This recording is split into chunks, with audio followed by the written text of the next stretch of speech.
So I'm really excited about how much work I've been getting done today, and I'm really excited that I decided to be resourceful.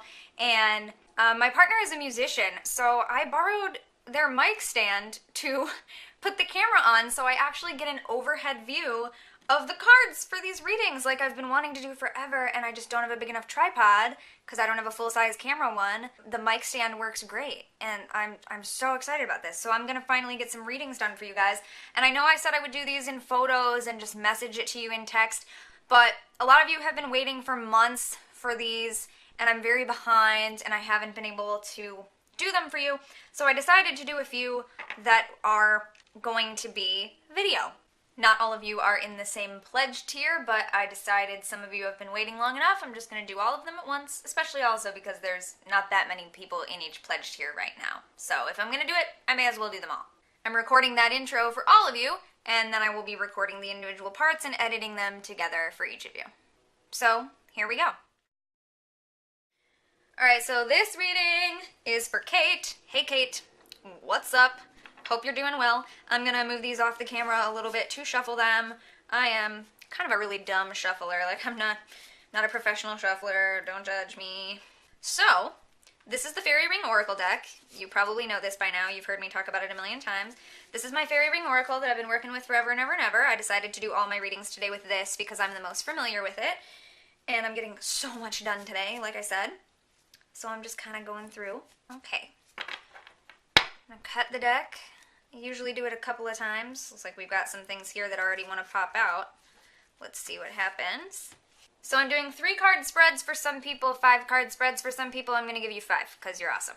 1, 2, 3, 4, 5. This is going to be an extended past, present, future.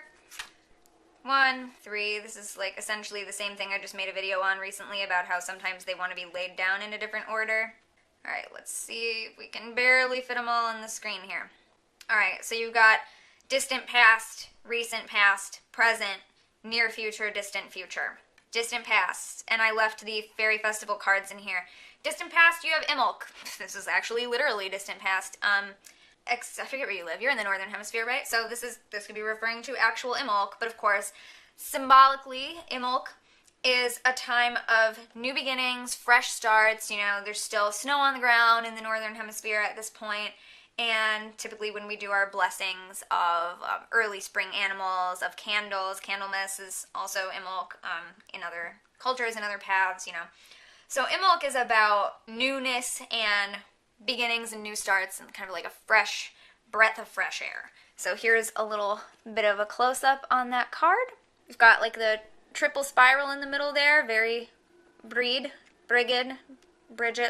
however you want to say her name. And there's a barrow mound pictured, and a little fairy doing some spring cleaning. New starts, breath of fresh air.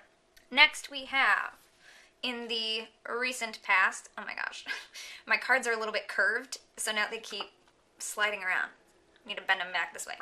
In the recent past, we have the Knave of the Summer Court, Robin Goodfellow. Robin Goodfellow is also known as, like, well, pretty much Pan. He looks like Pan. Or Puck. Or somewhat Robin Hood, but really Robin Goodfellow is a different character.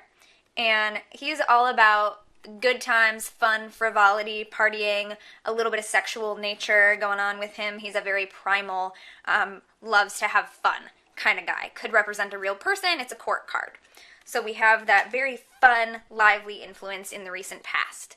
And it looks like the camera battery is about to die, so I may have to start yours a little bit later. In the present, we have Grimm, the Grim Reaper, and this was also the present card for the audience reading that I just did today in my live video on my Facebook page.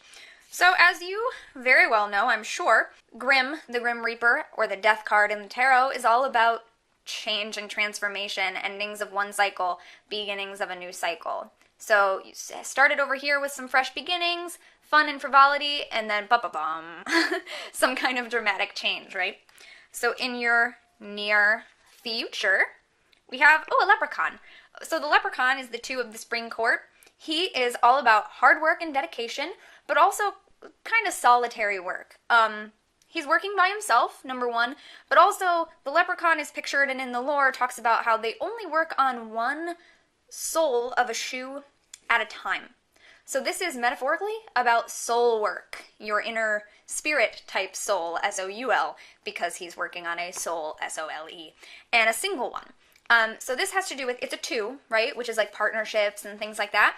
It's a very specific point that he only works on one at a time. He's not working on a pair.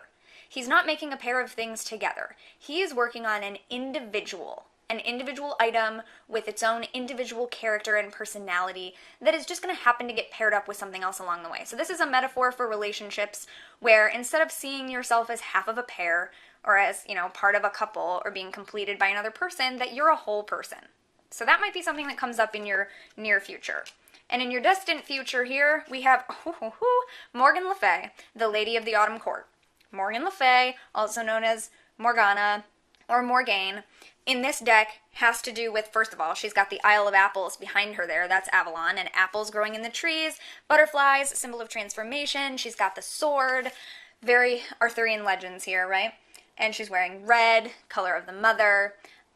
In this deck, Morgan represents spiritual knowledge and secrets, occult knowledge specifically, knowledge of secret things that other people, it's hidden from other people, right?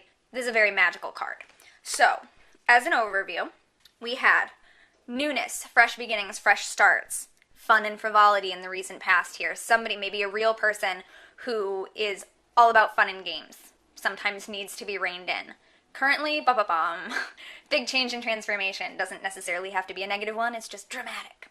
Upcoming, there might be some work, some soul work, some solitary soul work, and that leading up to hidden knowledge and wisdom and occult knowledge and spirituality. Seems like a pretty good thing to come out of some solitary soul work. So that is your reading. This is September. I know I owed you one months ago, which I actually did the cards for you and took the picture and everything, but then I never ended up typing it out and sending it to you.